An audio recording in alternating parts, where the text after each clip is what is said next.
Hello, my dear childs. Very happy, very beautiful. Good morning. This is Firoz Khan. Welcome back to the Firoz Khan Biology. आज का तुम्हारा एक topic है जिसका नाम है DNA versus RNA. DNA versus RNA मतलब DNA का और आरएनए का अंतर आज इसमें देखने वाले हैं। ये इतना इंपॉर्टेंट क्वेश्चन है कि ये हर बार हर एग्जाम में हर क्लास में पूछा जाता है, इसीलिए मैं इसको ले आया हूं आज ये बताने के लिए कि इसके अंदर कैसे कैसे अंतर होते हैं। इस टॉपिक को, इस क्वेश्चन को इतना आसान बना देंगे, बस कोऑपरेट करना, ध्यान से समझना। अच्छा लगे तो बाद में कमेंट करना, लाइक करना, शेयर करना और ज्यादा से ज्यादा सपोर्ट करना। चलिए शुरू करते हैं। देखिए होता क्या है कि हमने कुछ बेसिस लिए हैं, कुछ आधार लिए हैं जिनके ऊपर हम डीएनए का और आरएनए का डिफरेंस करने वाले हैं।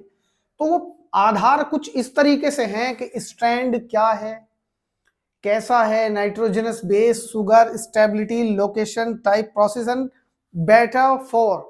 तो हम इस बारे में जानने वाले हैं कि किन आधार पर डीएनए और आरएनए के अंदर क्या अंतर है, क्या डिफरेंसेस है। स्ट्रैंड क्या होता है कि इसके अंदर स्ट्रैंड किस टाइप के पाए जाते हैं, डबल पाए जाते हैं, सिंगल पाए जाते हैं। जैसे मैं समझाऊं तुम्हें, जैसे डीएनए है तो डीएनए के अंदर क्या है, डबल हेलिकल है, डबल हेलिक्स है। ये मैंने बनाया double helix, one strand and second strand. तो डीएनए के अंदर जो स्ट्रैंड हैं वो 2 हैं, पहला स्ट्रैंड दूसरा स्ट्रैंड, मतलब 1 और 2। तो डीएनए के अंदर 2 स्ट्रैंड मिलते हैं, जबकि आरएनए के अंदर ओनली सिंगल स्ट्रैंड मिलेगा। डीएनए के अंदर 2 स्ट्रैंड, आरएनए के अंदर सिंगल स्ट्रैंड। तो ये हमारा पहला जो आधार था स्ट्रैंड के बेस पे वो क्लियर हुआ कि डीएनए के अंदर डबल स्ट्रैंड एंड आरएनए के अंदर सिंगल स्ट्रैंड। अब दूसरा आधार देखते हैं, नाइट्रोजनस बेस। नाइट्रोजनस बेस क्या होता है, डीएनए के अंदर और आरएनए के अंदर मिलने वाला उसका एक पार्ट होता है जिसे हम कहते हैं नाइट्रोजनस बेस। तो डीएनए के अंदर जो पार्ट है वो थाइमीन मिलता है, जबकि थाइमीन आरएनए में नहीं मिलता। आरएनए में यूरासिल मिलता है, यह भी एक नाइट्रोजनस बेस है। तो यूरासिल डीएनए में नहीं मिलता। तो इसके अंदर ये अंतर आया, ये डिफरेंस आया कि thymine present in a DNA whereas the uracil present in RNA। एक डिफरेंस हमारा ये क्लियर हुआ। अब आती है हमारी शुगर की बात। शुगर का मतलब इसके अंदर डीएनए में और आरएनए में कौन सी शुगर मिलती है। जैसे मैं तुम्हें समझाऊं, ये मैंने एक शुगर बनाया डीएनए वाला, पेंटोस शुगर। पेंटोस शुगर बोले तो 5 कार्बन शुगर, ठीक है। तो फर्स्ट सेकंड कार्बन पर शुगर के अंदर डीएनए की पेंटोस शुगर के सेकंड कार्बन पर यहां पर ऑक्सीजन क्या होता है, एब्सेंट होता है। तो ऑक्सीजन एब्सेंट हुआ, डीऑक्सी हुआ। तो शुगर जो मिला हमें डीएनए में वो डीऑक्सीराइबोस शुगर है कि पेंटोस शुगर के अंदर डीएनए वाली जो शुगर है उसके सेकंड कार्बन पर एक ऑक्सीजन एब्सेंट है। सर समझ में नहीं आया और समझा दीजिए। देखिए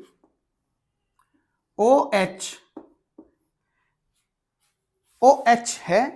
अब यहां से अगर मैं ऑक्सीजन हटा दूं, खाली हाइड्रोजन रह गया, तो सेकंड कार्बन पर एक ऑक्सीजन कम है डीएनए की शुगर के अंदर, इसलिए इसकी शुगर को कहते हैं डीऑक्सीराइबोस शुगर। जहां पर हम आरएनए की बात करें तो आरएनए की जो पेंटोस शुगर है उसके सेकंड नंबर कार्बन पर ऑक्सीजन प्रेजेंट होती है। तो हमारा तीसरा आधार यानी कि शुगर, डीएनए और आरएनए का हमने क्लियर कट समझ लिया। स्टेबिलिटी, कौन कितना स्थिर है, स्टेबल है, कितना बैलेंस है, इसकी बात करते हैं। DNA more stable RNA less stable, मतलब RNA less stable, second carbon पर ऑक्सीजन का होना, इस चीज का एविडेंस है, प्रमाण है, सबूत है कि ये कम स्टेबल है। ऑक्सीजन होने की वजह से, ऑक्सीजन होने की वजह से ये ज्यादा रिएक्टिव है, क्रियाशील है, जिसके बिना पर ज्यादा रिएक्टिव है। तो ये रिएक्टिव होने की वजह से कम स्टेबल है लेकिन हाईली रिएक्टिव है, कम स्टेबल है, हाईली रिएक्टिव है। और जहां पर हम डीएनए की बात करें तो डीएनए के अंदर यहां पर ऑक्सीजन नहीं होता, तो ऑक्सीजन ना होने के कारण वो मोर स्टेबल है और लेस रिएक्टिव है। बात आई समझ में? बस कोऑपरेट करना, ध्यान से समझते चलना। ये टॉपिक ऐसा नहीं है कि मैं इसका तुम्हें प्रचार करने के लिए बोलूं, इसको शेयर करना ज्यादा से ज्यादा, हर बच्चा जो देख रहा है वो 3 बच्चों को शेयर करेगा, इसलिए नहीं कि मैं एडवर्टीजमेंट चाहता हूं, इसलिए ये टॉपिक डिजर्व करता है बहुत सारे बच्चे, ये टॉपिक बहुत सारे बच्चे डिजर्व करता है, इसलिए please share this lecture more as more. अब आता है हमारा लोकेशन। तो डीएनए कहां मिलता है, आरएनए कहां मिलता है, उसकी लोकेशन की अगर हम बात करें तो डीएनए हमारा मिलता है न्यूक्लियस के अंदर। कैसे? Like this is a cell, I make a cell diagram, ये सेल का डायग्राम है, इसके अंदर ये न्यूक्लियस है, ये हमारा साइटोप्लाज्म है। साइटोप्लाज्म उसे कहते हैं सेल के अंदर जो न्यूक्लियस के बाहर वाला भाग है उसे साइटोप्लाज्म कहते हैं। और साइटोप्लाज्म के अंदर जो सर्किल है, एक गोला है, एक न्यूक्लियस लाइक स्ट्रक्चर है, उसको कहते हैं न्यूक्लियस। तो डीएनए कहां मिलता है हमें? डीएनए मिलता है न्यूक्लियस में, डीएनए मिलता है हमें न्यूक्लियस में। और यहां मैंने लिखा है माइटोकॉन्ड्रिया। कुछ साइटोप्लाज्म में स्ट्रक्चर पड़े होते हैं, कुछ साइटोप्लाज्म में स्ट्रक्चर पड़े होते हैं एनिमल सेल में, इनको कहते हैं माइटोकॉन्ड्रिया, इनको कहते हैं माइटोकॉन्ड्रिया। तो माइटोकॉन्ड्रिया के पास खुद का डीएनए होता है, इसलिए उसको बोलते हैं सेमी ऑटोनोमस सेल ऑर्गेनेलीज।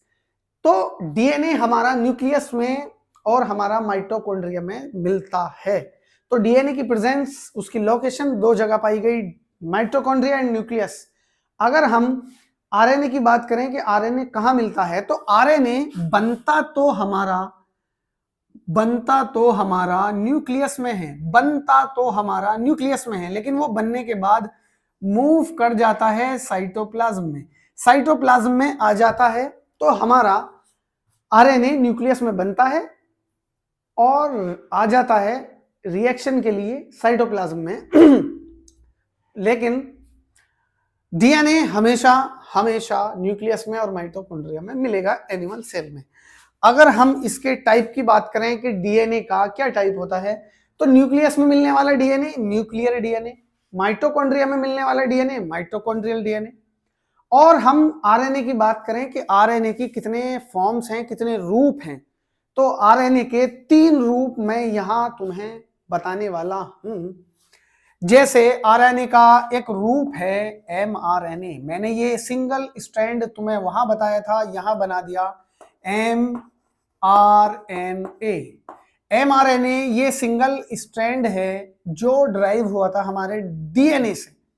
एक टाइप तो इसका आरएनए का ये हुआ, और दूसरा टाइप है आरएनए का टीआरएनए। ये कैसा होता है सर? ये बेटा होता है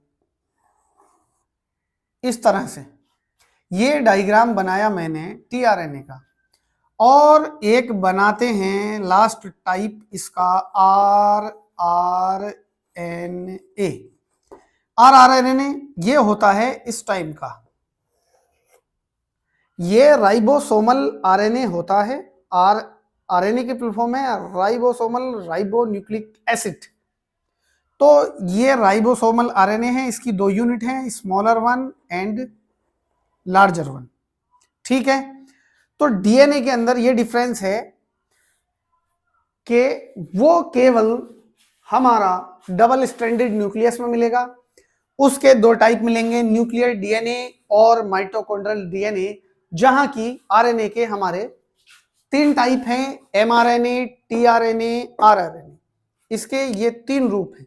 अब हम बात करते हैं डीएनए कौन से प्रोसेस को फॉरवर्ड करता है, कौन से प्रोसेस को चलाता है, कौन से प्रोसेस को परफॉर्म करता है।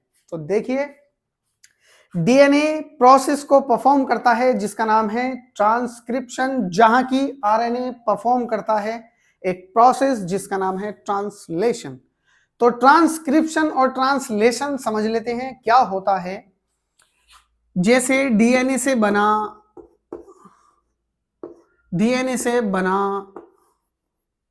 एमआरएनए, ये बेटा सत्य है, यूनिवर्सल ट्रूथ है, लोग बिल्कुल सत्य घटना मानते हैं इसको कि ऐसा ही होता है, एक्सपेरिमेंटली प्रूव है। डीएनए से बना एमआरएनए, एमआरएनए से बना प्रोटीन। इसको सभी बच्चे शेयर करते चलेंगे, समझते चलेंगे, ध्यान से कोऑपरेट करना। डीएनए से जब एमआरएनए बना तो इसको कहा ट्रांसक्रिप्शन, और एमआरएनए से जब प्रोटीन बनता है, इस क्रिया को, इस प्रोसेस को कहते हैं ट्रांसलेशन। बात आई समझ में? डीएनए से बना एमआरएनए तो वो प्रोसेस होता है ट्रांसक्रिप्शन, एमआरएनए से बना प्रोटीन वो प्रोसेस होता है ट्रांसलेशन। यानी कि ट्रांसक्रिप्शन की मदद से, ट्रांसक्रिप्शन प्रोसेस की हेल्प से एमआरएनए बनता है डीएनए से, ट्रांसलेशन प्रोसेस की मदद से प्रोटीन बनता है एमआरएनए से। ठीक है, ये पॉइंट हमारा क्लियर हुआ। अब बेटर फोर कौन सा अच्छा है किसके लिए, तो हम ये बात करने जा रहे हैं डीएनए किस मामले में अच्छा है, आरएनए किस मामले में अच्छा है। बेटर फोर, डीएनए जो है इस स्टोर करता है इंफॉर्मेशन, जेनेटिक इंफॉर्मेशन को स्टोर करता है डीएनए। जो पेरेंट्स है बच्चों में जाती है वो इंफॉर्मेशन, वो कैरेक्टर्स, वो इनहेरिटेंस का प्रोसेस फॉलो करता है डीएनए।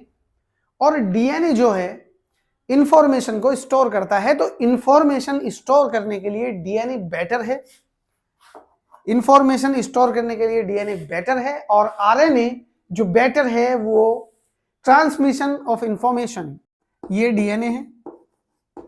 डीएनए तो इंफॉर्मेशन को स्टोर करता है, उस बात के लिए, इस चीज के लिए डीएनए इज बेटर कि हमारा इंफॉर्मेशन को स्टोर करेगा। अब डीएनए से जो इंफॉर्मेशन आगे जाएगी वो पहुंचेगी एमआरएनए में। अब एमआरएनए में डीएनए वाली इंफॉर्मेशन आ चुकी है। अब एमआरएनए को आगे प्रोटीन बनाना है, कैरेक्टर का एक्सप्रेशन कराना है, उस चीज के लिए ट्रांसमिशन में हेल्प करता है एमआरएनए, और बेटर होता है हमारा एमआरएनए। डीएनए स्टोर करता है इंफॉर्मेशन को, एमआरएनए ट्रांसफर करता है इंफॉर्मेशन को। तो बात इतनी तुम्हारी समझ में आ गई होगी। आई होप ये लेक्चर तुम्हारी समझ में आया होगा। वीडियो को ज्यादा से ज्यादा शेयर करें, क्योंकि ये लेक्चर मैनी बच्चे डिजर्व करता है, और इसको समझें, बार बार रिवाइज करें, कॉपी में लिख लिख कर देखें, इसका एक स्क्रीनशॉट ले लें, और मिलते हैं नेक्स्ट, और स्क्रीनशॉट ले लें और मिलते हैं नेक्स्ट टॉपिक में। थैंक यू बच्चों, गुड बाय।